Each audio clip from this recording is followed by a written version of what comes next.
La science supra, partie 4, la trame carcérale. Où va l'âme lorsqu'elle a traversé l'étape de mise en scène dramatique de son incarcération dans la chair?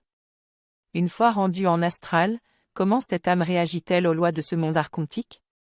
Elle passe d'un comportement régi par des impressions et des influences à une quête aiguë de satisfaction des sens. Cette mémoire devient ainsi vampirique.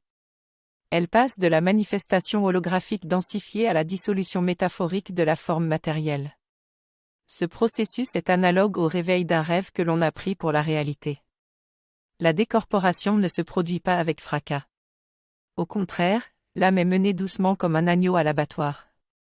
Les gardiens et le directeur de cette prison magnétique astrale passent pour de bons bergers, effet du premier gardien du seuil. Cette âme planétaire, mémoire, devient alors un fragment imbriqué et fixé dans le système démiurgique. Après une longue errance, certains individus deviendront lucides grâce au contact systémique et enlèveront consciemment et définitivement leur costume emprunté et cesseront de réciter par cœur le texte de leur rôle programmé.